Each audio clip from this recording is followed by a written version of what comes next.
میرا حکم مانو، میں ملکہ روم ہوں، تلواریں نیاموں میں ڈال لو۔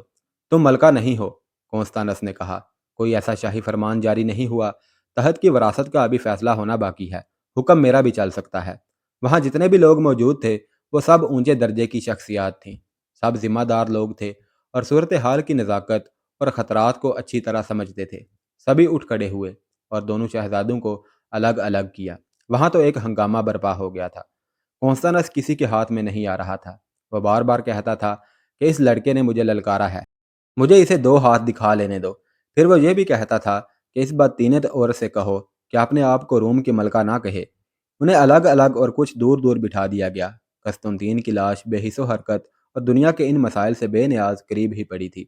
وہ معمر جو سب سے پہلے کیرس کے ساتھ ان دونوں شہزادوں کے درمیان آیا تھا، سب کے درمیان کھڑا ہو گیا اور ہاتھ اٹھا اٹھا کر سب کو چپ کرانے لگا۔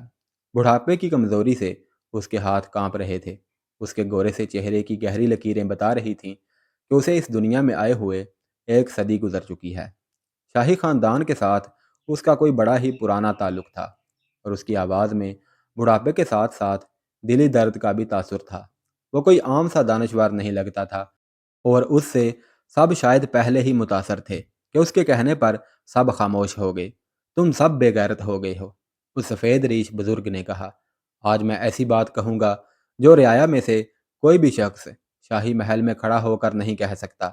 اس سے پہلے کہ ایک دوسرے کا خون بہا دو، میری بات سن لو، پھر تم سب اپنی تلواریں میرے جسم میں اتار دینا۔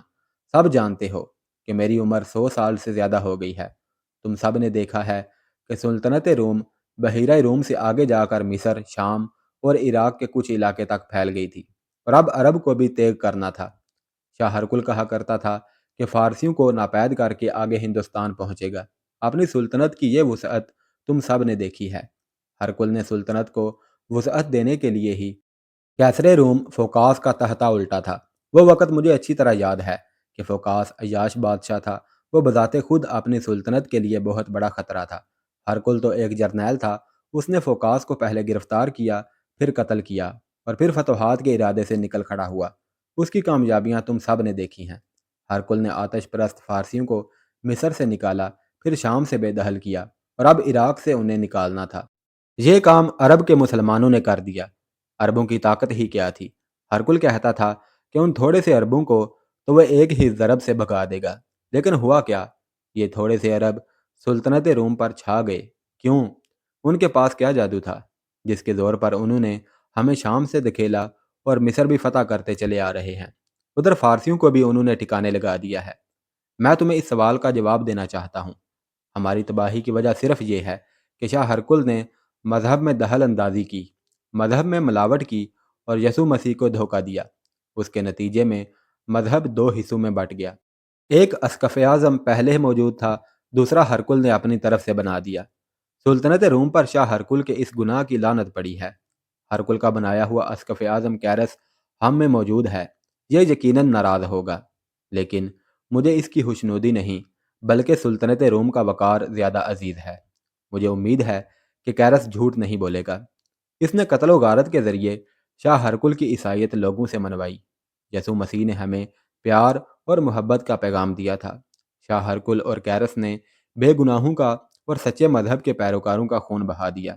ہمارے دشمن تو دشمن تھے ہی، یہاں حادثہ یہ ہوا کہ اپنے قبطی عیسائی بھی سلطنت روم کے دشمن ہو گئے۔ یہ بزرگ رومی بڑی جرت اور دانش مندانہ انداز سے بولتا جا رہا تھا اور سننے والے اتنے زیادہ لوگوں پر سکوت طاری تھا۔ کیرس نے اپنے خلاف الزام سن کر ذرا سے بھی رد عمل کا اظہار نہ کیا۔ جانتے ہو عربی مسلمان کیوں کامیاب ہوئے؟ محمد رومی دانشور کہہ رہا تھا۔ صرف اس لیے کہ انہوں نے اپنے مذہب کو ایک رکھا، ایک ہی خدا اور اپنی ایک مقدس کتاب کی پیروی کی اور پھر متفق اور متحد رہے۔ میں یہ نہیں کہتا کہ ان کا مذہب سچا ہے، لیکن میں یہ ضرور کہوں گا کہ یہ مسلمان سچے ہیں، اپنے عقیدے کے وفادار ہیں۔ مذہب خون خرابے اور ظلم و تشدد سے نہیں پھیلایا جا سکتا۔ میں اپنی بات کو تعصب سے پاک رکھ کر کہہ رہا ہوں کہ مسلمانوں نے حسن اخلاق سے غیر مسلموں کو اسلام کے دائرے میں لے لیا ہے۔ تم دیکھو گے، دنیا دیکھے گی کہ آج کے دور کی باتیں اور ہر دور کی باتیں لکھنے والے آنے والی نسلوں کو بتائیں گے کہ جس روز ہماری طرح مسلمانوں نے بھی اپنے مذہب کو بانٹ بانٹ کر فرقے بنا لیے، اسی روز ان کا زوال شروع ہو جائے گا۔ تم نے تجربہ کر دیکھا ہے، فرقوں میں بٹ جانے کا سب سے بڑا نقصان یہ ہوتا ہے کہ اپنی قوم کے دشمن کو پہچاننے اور ان کے ساتھ نمٹنے کی بجائے فرقے ایک دوسرے کو دشمن سمجھ کر آپس میں لڑنے لگتے ہیں، جسے خانہ جنگی کہا جاتا ہے۔ پھر جس قوم کے بڑوں میں حکومت اور اقتدار کی ہوس پیدا ہو جاتی ہے، وہ زوال پذیر ضرور ہوتی ہے۔ اب ہم میں بھی یہ تنازع پیدا ہو گیا ہے کہ بادشاہ کے مر جانے کے بعد تخت کا وارث کون ہوگا۔ یہ نہ سمجھنا کہ میں بوڑھا گھر بیٹھا ریشہ گیر رہتا ہوں، مجھے کچھ پتہ ہی نہیں کہ میرے ارد گرد کیا ہو رہا ہے۔ میری روح سلطنت روم میں ہے، میرے اپنے مخبر سرگرم رہتے ہیں، اور میں جانتا ہوں شاہی محل میں کیا کھیل کھیلے جا رہے ہیں۔ تم تخت کی وراثت پر ایک دوسرے کے خلاف سازشیں بھی کر رہے ہو، اور تمہاری تلواریں بھی نیاموں سے نکل آئی ہیں۔ عرب کے مسلمانوں میں ایسا کوئی تنازع ہے ہی نہیں، ان کے ہاں نہ تخت ہے نہ تاج ہے، ایک اللہ ہے جس کا سب حکم مانتے ہیں۔ آج تم نے تلواروں سے وراثت کا مسئلہ حل کرنا شروع کیا ہے، تو یہی رسم شروع ہو جائے گی، اور بات وہاں جا ختم ہوگی جب مسلمان بحیرہ روم عبور کر کے یہاں آن پہنچیں گے اور تمہارے تخت و تاج کو اٹھا کر باہر پھینک دیں گے۔ اس وقت مسئلہ یہ ہے کہ مرتینہ اپنے آپ کو ملکہ بنائے ہوئے ہے، اور قسطنطنیہ کو یہ وہم ہو گیا ہے کہ شاہ ہرکل اور قسطنطین کو مرتینہ نے زہر دے کر مروایا ہے۔ میں جانتا ہوں کہ اس کا کوئی ثبوت نہیں۔ قسطنطنیہ اس الزام کا ثبوت پیش کرے۔ ایک جرنیل نے جو مرتینہ کا حامی تھا اٹھ کر کہا، ملکہ پر ایسا سنگین الزام لگانا بجائے خود ایک سنگین جرم ہے۔ اس کے ساتھ ہی ہر طرف سے یہ آواز اٹھنے لگی کہ قسطنطنیہ ثبوت پیش کرے۔ دو تین ایسی آوازیں بھی آئیں کہ وہ ثبوت پیش نہیں کر سکتا تو تخت کی وراثت سے دستبردار ہو جائے۔ میں شہادت پیش کروں گا، قسطنطنیہ نے کہا، لیکن یہ بھی سن لو، اگر میرے پیش کیے ہوئے گواہوں کو کسی نے ڈرایا یا دھمکایا یا ان کے خلاف کوئی کارروائی کی تو میں اس کے خلاف تلوار کی زبان میں بات کروں گا۔ اب وہ جرنیل اور حاکم وغیرہ بولنے لگے جو مرتینہ کے خلاف اور قسطنطین کے حامیوں میں سے تھے۔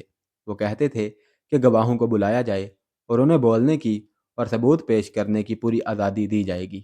دونوں طبیب وہاں موجود تھے۔ ایک تو وہ طبیب تھا جس نے ہرکل کے علاج کے پردے میں اسے زہریلی دوائیاں دی تھیں، اور پھر اس نے قسطنطین کا علاج شروع کیا تھا۔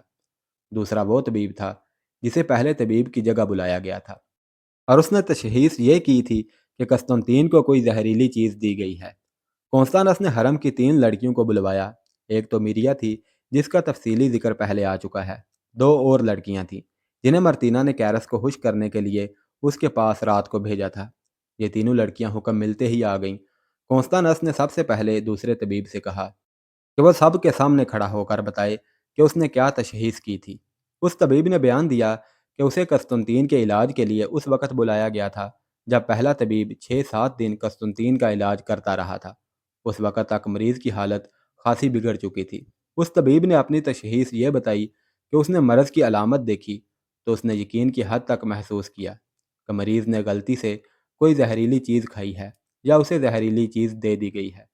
طبیب نے طب کے کچھ حوالے دے کر بتایا کہ یہ علامت صرف زہر کی ہوتی ہے، جن کا علاج زہر خورانی کے فوراً بعد ہو سکتا ہے، لیکن قسطنطین کی حالت اس مرحلے تک پہنچ چکی تھی جہاں زہر جسم کے اندر اپنے اثرات مکمل کر چکا تھا، اور یہ مرحلہ لا علاج ہوتا ہے۔ اس کے 2 روز بعد مریض فوت ہو گیا۔ یہ جھوٹ ہے، پہلے طبیب نے اٹھ کر چیخنا چلانا شروع کر دیا۔ یہ شخص پیشہ ورانہ حسد کا اظہار کر رہا ہے۔ اسے شک ہے کہ ملکہ مرتینہ مجھے زیادہ چاہتی ہیں، اس لیے یہ مجھ سے جلتا ہے اور اتنا سنگین اور جھوٹا الزام عائد کر رہا ہے۔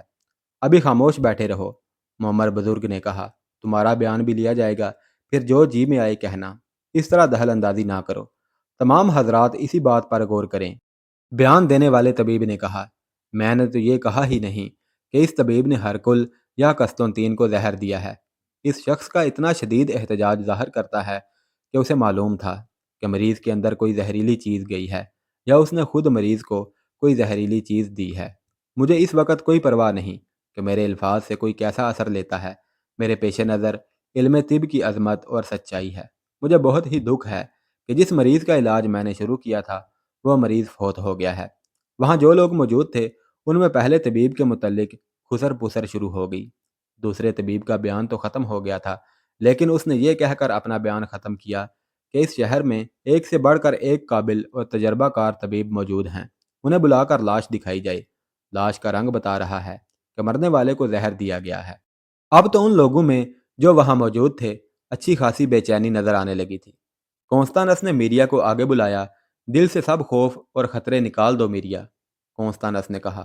آج یہاں کوئی بادشاہ اور کوئی ملکہ نہیں، یہ جو ہمارے بزرگ یہاں بیٹھے ہیں آج ان کی حکومت ہے اور ہر فیصلے کا اختیار ان کے پاس ہے۔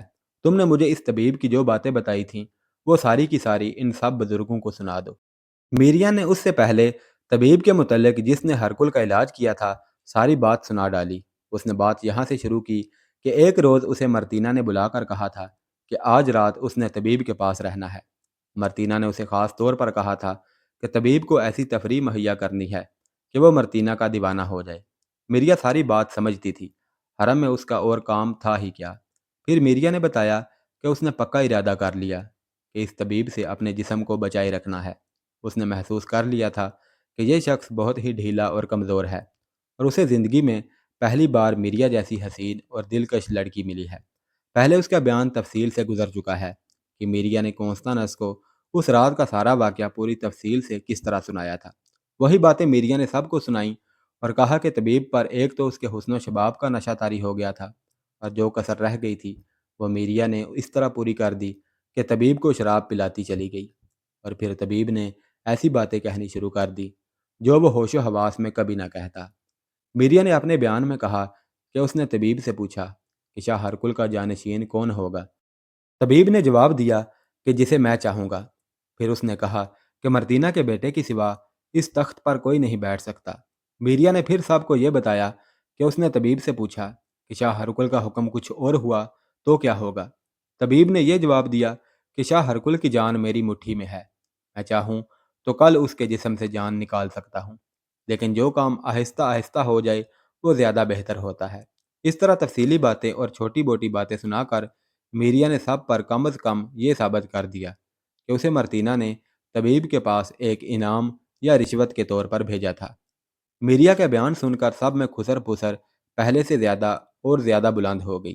وہ یقیناً سوچ رہے ہوں گے کہ مرتینہ نے طبیب کو اتنا خوبصورت انعام دیا ہی کیوں تھا۔ میریا تو شاہ ہرکل کے حرم کی لڑکی تھی۔ اس کے بعد حرم کی دوسری دو لڑکیوں میں سے ایک نے بیان دیا۔ یہ لڑکی بھی میریا جیسی ہی حسین اور بلا کی دلکش تھی۔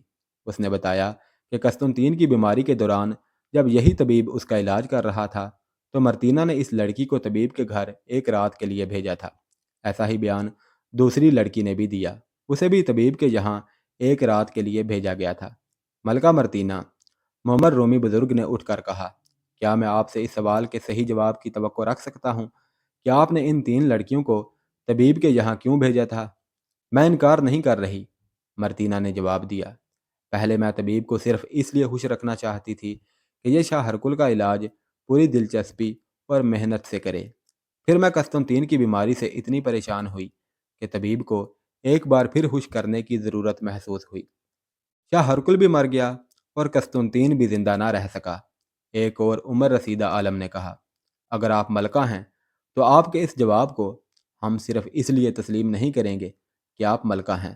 آپ کا جواب ہمیں مطمئن نہیں کر سکا۔